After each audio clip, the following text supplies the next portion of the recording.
तथ्य नहीं।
Okay, so welcome all the 56 participants, and today we are going to take fourth. Arigat?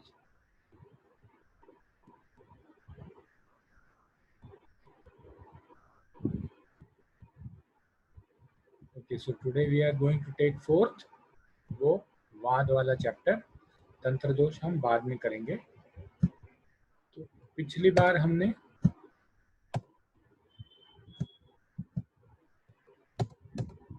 स्वभाव परमवाद तक किया था। स्वभाव परमवाद का कहना है कि उत्पत्ति के लिए, किसी चीज के निर्माण के लिए कारण की आवश्यकता होती है, लेकिन किसी चीज के विनाश के लिए, किसी चीज के डिस्ट्रक्शन के लिए कारण की कोई आवश्यकता नहीं होती। स्वभाव से उपरम होता है। काल ये एक ही कारण है, स्वभाव से उपरम होता है। अब हम चलते हैं परमाणुवाद। परमाणुवाद वैशेषिक दर्शन ने बताया है। परमाणुवाद ये एटॉमिक थ्योरी से बहुत सारा मिलता जुलता है। परमाणुवाद एटॉमिक थ्योरी से बहुत सारा मिलता जुलता है। तो इनका कहना है कि हर द्रव्य के 4 एस्पेक्ट्स होते हैं: अणु, महत, ह्रस्व और दीर्घ। अणु मतलब सबसे बेसिक। अणु मतलब सबसे बेसिक। चैट में कोई मैसेज भेजा है क्या? ओ वाह, ज्योति ठक्कर ने फाइंड आउट कर लिया न्यूमो अल्ट्रा माइक्रोस्कोपिक सिलिकॉनो वोल्केनोकोनोसिस। मैं भूल गया था। Thank you so much for reminding. Jyoti, this is the longest word in English. सब चाहिए तो चैट बॉक्स में जाके दो। लंग का डिसीज है।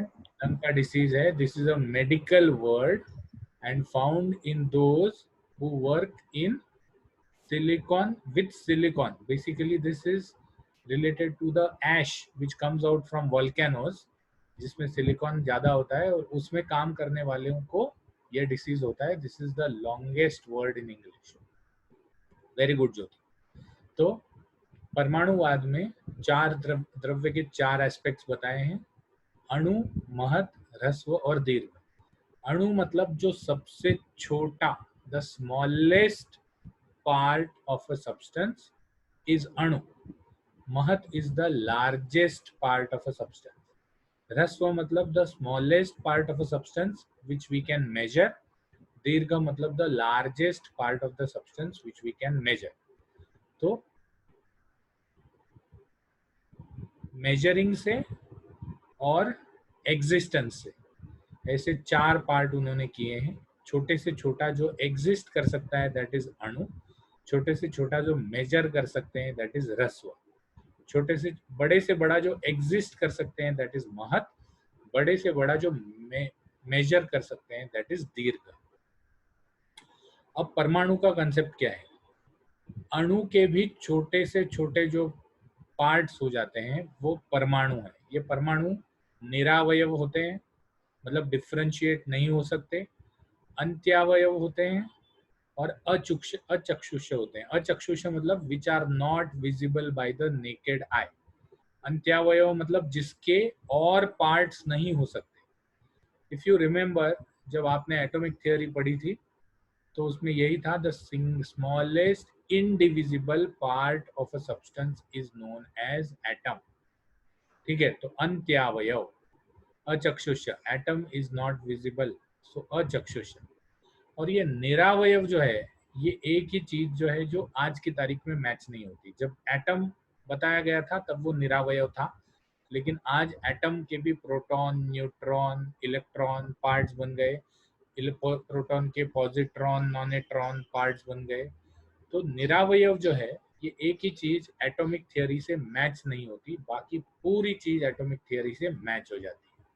ऑफ कोर्स एटॉमिक थियरी भी जब डिस्कवर हुई थी, तो एटॉमिक थियरी में हमने भी जब एटॉमिक थियरी पढ़ी थी, मतलब आपने शायद नहीं, मैंने, तो हमने यही पढ़ा था कि द स्मॉलेस्ट इनडिविजिबल, इनडिविजिबल मतलब उस टाइम पे निरावयव, ये भी कंसेप्ट एटॉमिक थियरी में होता था। इटर्नल मतलब तीनों काल में, कल भी था, आज भी है और कल भी रहेगा। The existence is eternal. और जैसे कार्य द्रव्य इन्यूमरेबल है, वैसे परमाणु भी इन्यूमरेबल है, क्योंकि हर कार्य द्रव्य का एक परमाणु होता है। ये अलग बात है कि आयुर्वेद ने कार्य द्रव्य अलग माने हैं और साइंस ने कार्य द्रव्य अलग माने हैं। आयुर्वेद ने कार्य द्रव्य मतलब जो एक्चुअल कार्य करते हैं उनको माना है। मूल द्रव्य जो है वो आत्मा, पंचमहाभूत और इनसे बनने वाले जो द्रव्य हैं वो कार्य द्रव्य। तो कार्य द्रव्य इन्यूमरेबल है, वैसे ही परमाणु भी इन्यूमरेबल है। सिमिलरली जब आप पीरियोडिक टेबल पे जाते हो, तो पीरियोडिक टेबल पे हम जब पढ़ते थे तो 108 एलिमेंट्स होते थे। अब मेरा बेटा जब पढ़ रहा है तो 118, और you never know how many more will be discovered. तो यहाँ पर भी इन्यूमरेबल हो सकते हैं, लेकिन राइट नाउ वी नो 118, और इन द टेक्स्ट बुक 118 कार्य एलिमेंट आर मेंशन। वैसे ही आयुर्वेद ने तो मान लिया कि कार्य द्रव्य इन्यूमरेबल होते हैं, और हर कार्य द्रव्य का एक अणु होता है, हर अणु का परमाणु होता है। सो यू कैन टेक अणु एज अ मॉलिक्यूल एंड परमाणु as an atom.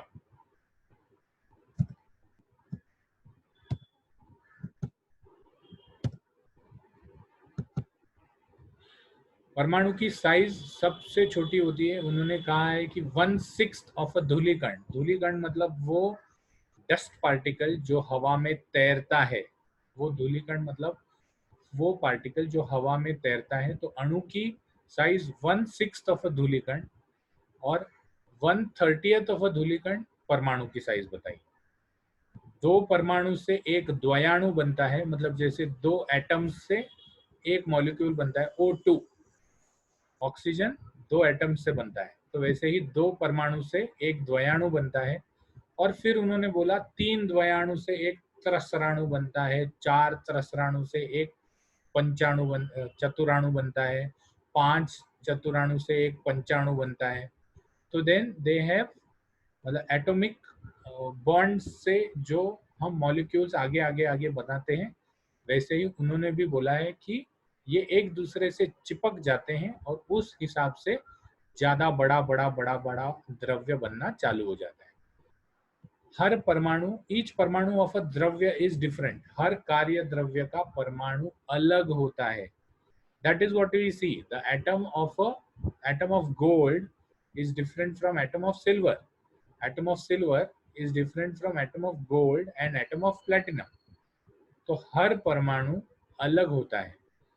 Destruction of कार्य द्रव्य ये टू फोल्ड होता है। टू फोल्ड मतलब कारण द्रव्य का भी विनाश होता है और परमाणु का भी विनाश होता है। That is what we see in nuclear reactors. Nuclear reactors में यूरेनियम के एटम्स डालते हैं, उससे यूरेनियम के एटम्स डिस्ट्रॉय हो जाते हैं। डिस्ट्रॉय होने के बाद मतलब जैसे यूरेनियम डिस्ट्रॉय हो जाता है, वैसे यूरेनियम का एटम भी डिस्ट्रॉय हो जाता है। So they have mentioned destruction of atoms, they have mentioned formation of Anu, they have mentioned the size of Anu, they have mentioned that each Anu can be further divided into Parmanu which cannot be divided any further. They have mentioned that हर एक अणु जो है वो एक दूसरे के साथ attach हो के द्वयाणु, त्रसराणु, चतुराणु, पंचाणु ऐसे बनते जाता है. So they have also describe the molecular formation. They have describe division and destruction of particles. मतलब द्वयाणु को अगर आप फोड़ दो तो परमाणु बन जाएगा. त्रसराणु को फोड़ दो तो द्वयाणु बन जाएगा. तो basically these are very much in correlation with the modern science which we are studying, which we have studied. The names are different, however the concept is the same. What else is different is the size. Probably 1/30th of a धूलिकण atom नहीं होता, उससे भी बहुत छोटा होता है. तो the size is different and the names are different.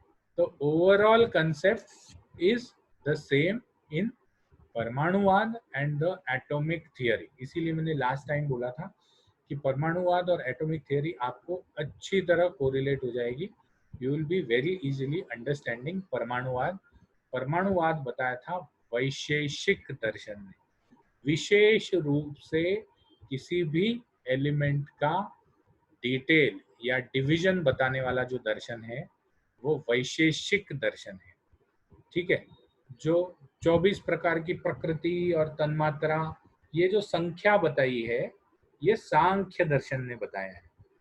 फिर ब्रह्म चैतन्य जो बताया है वो वेदांत दर्शन ने बताया है. दे हैव ब्रह्मम सत्यम जगम मिथ्या.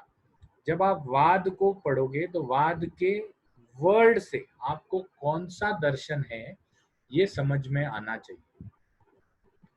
चरक शारीर में परमाणु मेंशन्ड है. वायु के कॉजेस कंजंक्शन और डिसजंक्शन ये भी चरक सूत्र स्थान में मेंशन्ड है. और रक्तज कृमि जो होते हैं, रक्तज कृमि ये अणु शेप के होते हैं, ये अष्टांग हृदय में मेंशन्ड है. These are examples of how परमाणुवाद has been taken up by Ayurveda. Ayurveda ने सिर्फ वेदांतवाद नहीं लिया है, लेकिन बाकी हर दर्शन से कुछ न कुछ लिया है. चारवाक दर्शन से उन्होंने कुछ नहीं लिया, वेदांत दर्शन से उन्होंने कुछ नहीं लिया, लेकिन बाकी हर दर्शन से उन्होंने कुछ न कुछ लिया हुआ. अब वैशेषिक दर्शन के आगे वाला वैशेषिक दर्शन. वैशेषिक दर्शन में पिलुपाक और पिठरपाक ये दो कंसेप्ट हैं. These are concepts of transformation. Vaisheshika दर्शन और न्याय दर्शन ने ये दो चीजें बताई हैं, पिलुपाक और पिठरपाक. पिलु इज स्मॉल, पिठर इज बिग. पिलु मतलब स्मॉल, पिठर इज बिग. देखो पिलु वर्ड स्मॉल है तो पिलु मतलब स्मॉल ट्रांसफॉर्मेशन, पिठर इज बिग मतलब ग्रॉस ट्रांसफॉर्मेशन. तो पिलुपाक में परमाणु पाक या ट्रांसफॉर्मेशन इन द अणु, transformation in the atoms is what is expected by Pilupak. Pitharpak में gross transformation, transformation in the substance is expected by or is explained by Pitharpak. अब पिलुपाक और पिठरपाक को आप मॉडर्न साइंस के हिसाब से how you get the transformation of the uranium atoms in a nuclear reactor is Pilupak. But the transformation of a substance which happens in a chemical reaction is Pitharpak. जैसे HCl plus NaOH gives you NaCl plus H2O, right? HCl is an acid, NaOH is a base. तो HCl और NaOH मिलके NaCl, that is common salt. Common salt में क्या हो जाता है? It is neither N acid nor a base plus water. Water is also neither N acid nor a base. तो इसमें ग्रॉस ट्रांसफॉर्मेशन हो गया, सब्सटेंसेस का ग्रॉस ट्रांसफॉर्मेशन हो गया. But have the atoms changed? No, the sodium atom is the same, the hydrogen atom is the same, the chlorine atom is the same, the oxygen atom is the same. However the substance have changes. तो ये जो है that is पिठरपाक, that is the gross transformation of a substance. पिलुपाक is the minute और the smallest level transformation of the substance in which the atoms of the substance are changing. the atoms of the substance are changing. तो पिलुपाक और पिठरपाक आपको समझ में आ गया होगा। उसके बाद उन्होंने अलग अलग इसके अलग अलग महाभूत के द्रव्यों के गुण बताए हैं।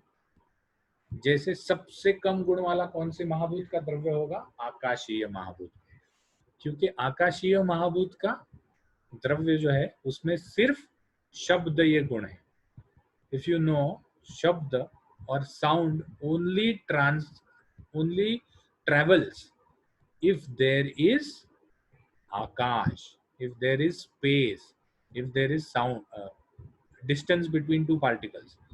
That is why sound does not travel in vacuum. But if there is distance between two particles, if there are two particles in a particular area which can collide, then only the sound can transfer. तो इसीलिए आकाशीय द्रव्य का सिर्फ शब्द ये गुण है। उसके बाद आता है वायवीय द्रव्य। वायवीय द्रव्य में शब्द और स्पर्श गुण है। उसके बाद आता है अग्नेय द्रव्य। अग्नेय द्रव्य में रूप, स्पर्श और शब्द गुण है। आप कोई भी चीज आग में डालते हो, जब आग ऊपर आती है तो क्या दिखता है? आग दिखती है। अगर आप मतलब आपके हाथ को पास ले जाओगे तो आग की गर्मी का स्पर्श होता है, एज वेल एज उसमें से चट चट चट चट आवाज निकलते रहती है। उसके बाद जलीय द्रव्य। जलीय द्रव्य में क्या आता है? रूप, रस, स्पर्श और शब्द। और पार्थिव द्रव्य में क्या आ जाता है? पांचों गुण आ जाते हैं, रूप, रस, गंध, स्पर्श और शब्द। तो ये जो है दीज आर नॉन इटर्नल, इसमें कोई चेंज नहीं आने वाला है। Bye coming in contact with वायु, आप, तेज एंड आकाश द्रव्य आर फॉर्म। दिस इज पाक। मतलब उनका कहना क्या है? जैसे हमने रिएक्शन में गए तो जैसे वायु है, आप है, तेज है, इनके खुद के मॉलिक्यूल्स, उन्होंने सोचा कि इनके खुद के मॉलिक्यूल्स होंगे। ये जब मॉलिक्यूल्स एक दूसरे से अटैच हो जाते हैं तो वायवीय द्रव्य या आकाशीय द्रव्य या तेजस द्रव्य बनते हैं। लेकिन वायु के जो चीजें हैं या वायु के जो एटम्स हैं वो कभी नहीं बदलते। तो पिलुपाक जो है वो परमाणु पाक है और पिठर पाक जो है वो ग्रॉस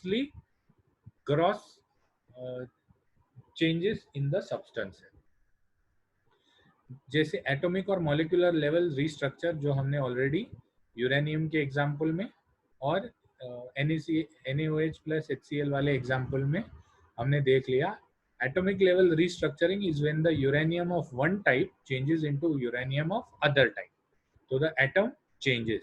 Whereas molecular में pilupak is atomic level restructuring, whereas pitharpak is molecular level restructuring. ठीक है? तो आयुर्वेद के हिसाब से आयुर्वेद ने सिर्फ पाक लिया है। वैशेषिक और न्याय दर्शन में से पाक आयुर्वेद में लिया है। See, you will get this as a small short note in your exams.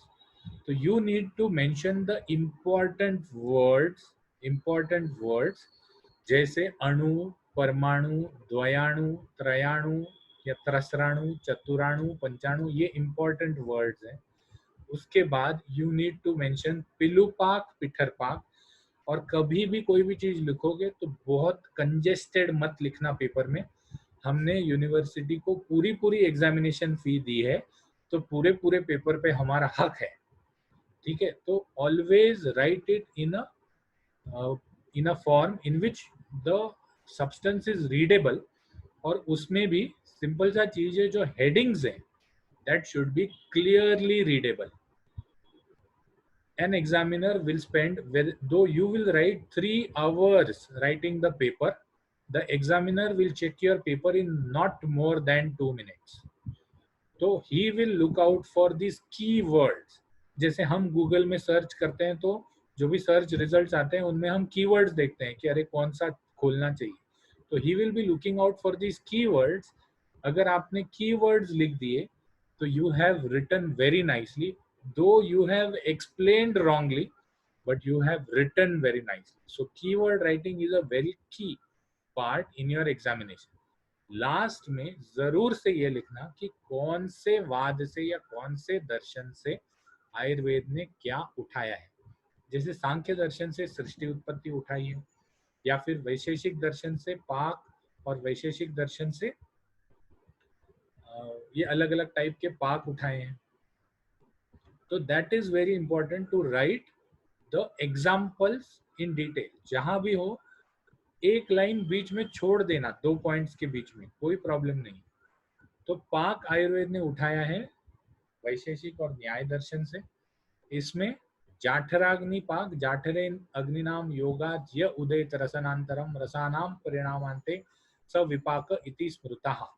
तो जाठराग्नि का काम उन्होंने क्या बताया है? जाठराग्नि का काम उन्होंने विपाक बताया है। धात्वाग्नि और भूताग्नि सेम उन्होंने अग्नि बताई है। तो ये 3 प्रकार की अग्नियां जो एक चीज को दूसरे चीज में कन्वर्ट करती है, एक चीज को दूसरे चीज में कन्वर्ट करती है, मतलब पाक करती है या ट्रांसफॉर्मेशन करती है, ये आयुर्वेद ने न्याय और वैशेषिक दर्शन से उठाया है। उसके बाद सार भाग और असार भाग या मल भाग, ये भी आयुर्वेद ने इसी दर्शन से उठाया है कि कोई भी चीज को जब हम ट्रांसफॉर्म करते हैं तो उसमें से एक भाग जो है वो सार भाग हो जाता है और एक भाग जो है वो मल भाग हो जाता है। तो that also has been taken up by Ayurveda from Nyaya and Vaisheshika darshan. अब सत्कार्यवाद। सत्कार्यवाद मतलब ये शायद लास्ट है। Satkaryavada is the last. ये सबसे बड़ा चीज है जो आयुर्वेद ने लिया है। इसके लिए इसके बहुत बड़े स्लाइड्स हैं।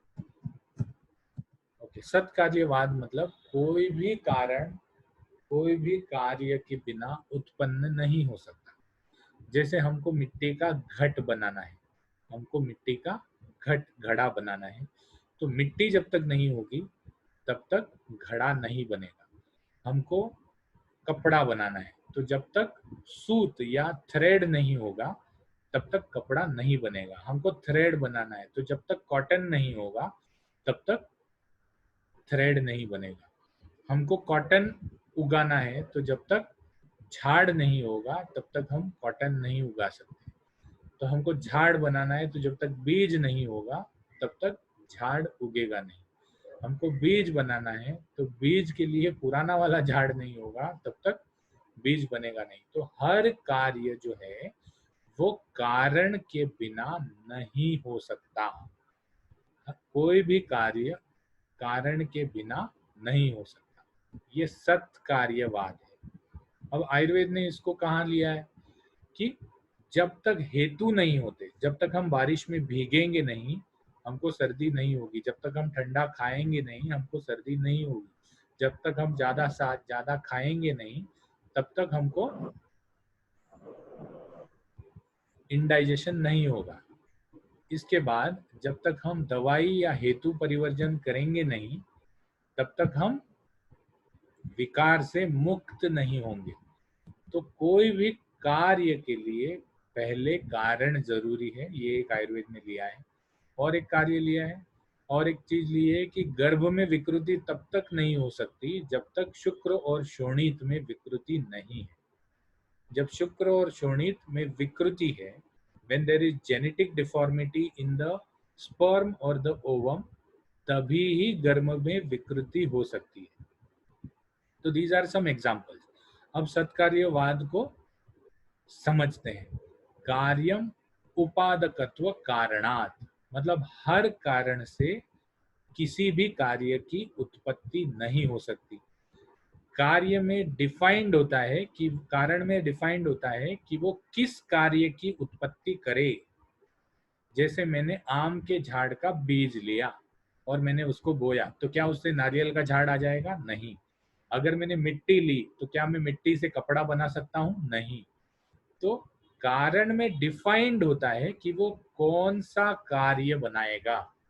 कार्य उपादकत्व कारणात्, कारण से कार्य की उत्पत्ति होती है।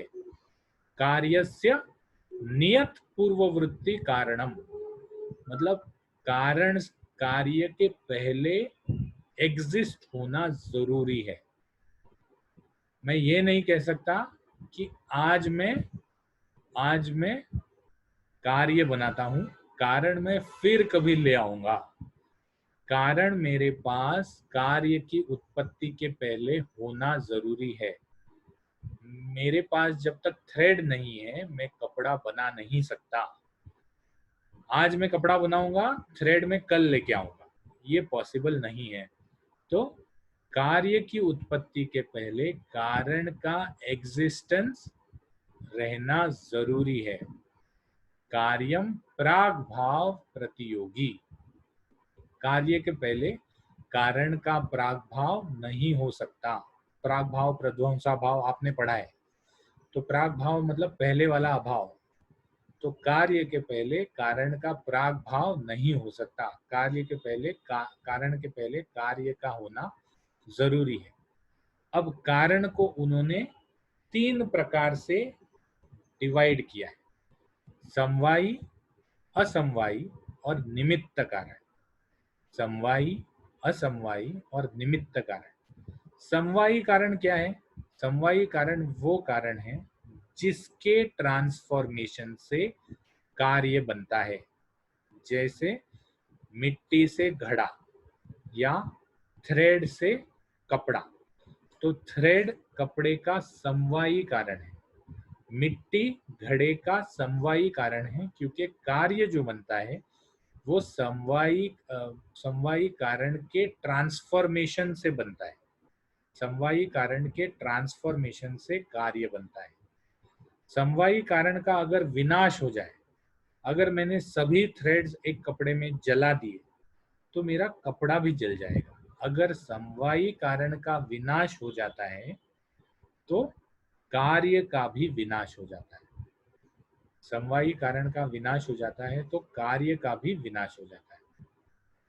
असमवायी कारण क्या है? असमवायी कारण वो होता है जो चीजें बनाने में तो जरूरी होता है, लेकिन जिसके विनाश से कार्य का विनाश नहीं हो सकता।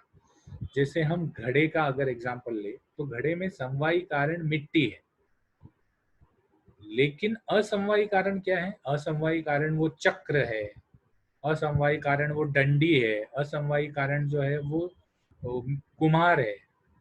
तो कल को कुम्हार ने घड़ा बना दिया और मुझे दे दिया, उसके बाद में घड़ा घर ले आया।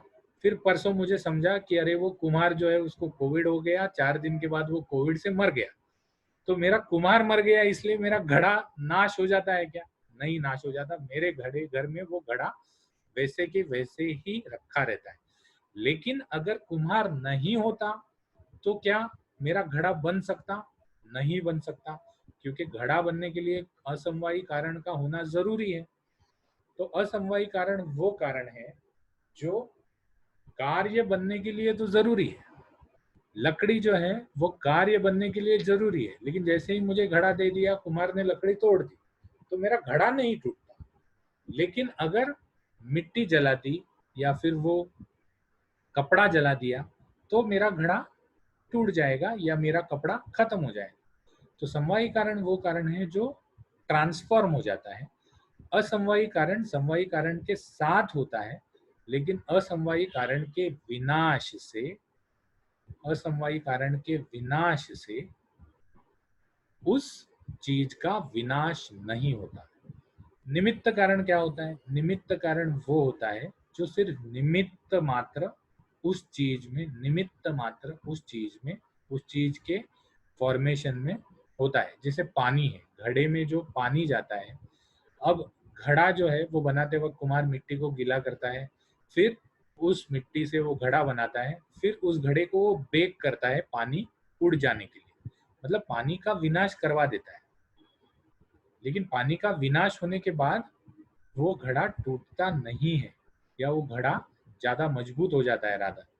तो निमित्त कारण वो है जो निमित्त मात्र सिर्फ उस टाइम के लिए कारण को कार्य में ट्रांसफॉर्म करने के लिए उपस्थित होता है, लेकिन बाद में उसका कोई इंपॉर्टेंस नहीं होता। हाँ मनन बोलो। साहब सर अगर कुम्हार ऐसा मानो के मर गया है तो हम भी खुद भी सीख घड़ा बनाना सीख के बना सकते हैं ना। तो सही है, लेकिन तब कुम्हार तुम हो जाओगे ना। हाँ तब मैं हो जाऊंगा। हम फिर ओके सर। यहाँ पर कुम्हार इंडिविजुअल नहीं है, यहाँ पर कुम्हार व्यक्ति है। Okay okay sir okay. ठीक है, तो 59 participants, 4 minutes 45 seconds to end the meeting. So what we'll do is we will take the attendance.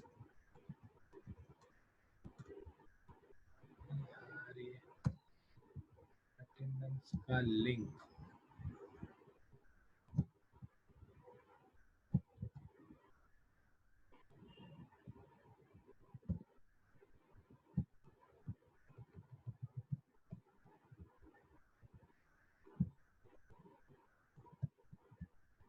इसको मैं कॉपी करके रखना भूल गया। First year attendance responses, start accepting। सभी पार्टिसिपेंट्स को विनंती है, रिक्वेस्ट कि आपके चैट बॉक्स में जाइए। चैट बॉक्स में मैंने अटेंडेंस का लिंक ये पोस्ट कर दिया। आप अटेंडेंस कर सकते हैं। अगर आपको attendance congratulations your attendance has been recorded आ गया तो you can leave the meeting। for all those who don't get, kindly let me know, तो मैं यहाँ पर मैन्युअली मार्क कर दूंगा।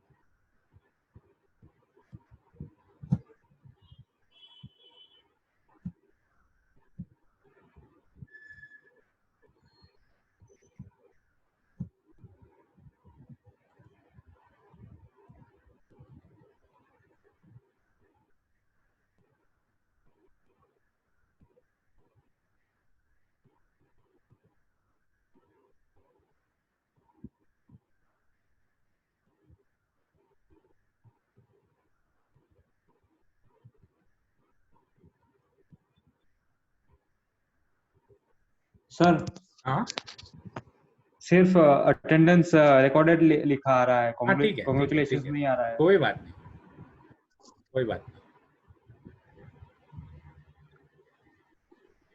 सर सर हो गया। हाँ बोलो।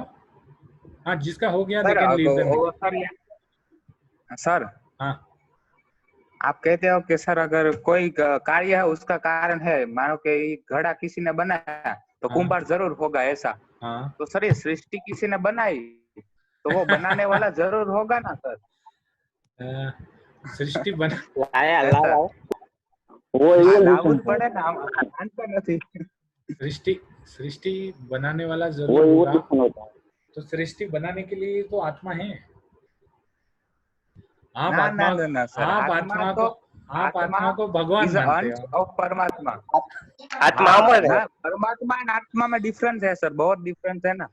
सांख्य दर्शन कहता है कि परमात्मा आत्मा के दो pure है प्रकार वो। होते हैं। सांख्य दर्शन कहता है कि आत्मा के 2 प्रकार होते हैं, जीवात्मा और हाँ, तो परमात्मा। सर वो आत्मा को भी बनाने वाला कोई होगा ना सर। नहीं, आत्मा अनादि और अनंत है। आत्मा जो है वो तो अनादि शिव और के अनंत। जैसे शिव भी अनादि अनंत है। हाँ, तो मैं वही बोल रहा हूँ ना कि देखो, जैसे हमने परमाणुवाद में जैसे देखा, अब आप उसको एटम बोलते हो, मैं उसको अणु बोलता हूँ। ठीक है, मैं okay to be very precise, चलो हम थोड़ा सा प्रिसाइज कर लेते हैं कि मैं भगवान को नहीं मानता, मतलब मैं मूर्ति को नहीं मानता, ऐसे पकड़ो। भगवान है, कोई ना कोई शक्ति जरूर से है जो इस सृष्टि को चलाती है। आप उसको भगवान कहते हो, आप उसको मूर्ति में देखते हो, और मैं उसको फोर्स ऑफ नेचर या आत्मा या लॉ ऑफ नेचर में देखता हूँ। इतना ही फर्क है। आप उसको ओके, भगवान ओके। कहते हो, मैं उसको आत्मा कहता हूँ। आप उस मतलब सृष्टि का रचयिता जरूर से कोई है, 100% है, उसमें कोई डाउट नहीं। You and I are on the same platform, but I take it as, मैं मूर्ति में नहीं ढूंढता उसको, मैं उसको इंसान में ढूंढता हूँ, जीवात्मा और परमात्मा। ठीक है, तो okay this sir, meeting is ending. Thank you so much for attending. Have a nice day. Hello sir. हाँ बोलो। हेलो हो गया सर, मीटिंग। इस सैटरडे को छुट्टी है या लेक्चर है? छुट्टी है, छुट्टी है। छुट्टी, ओके। हाँ।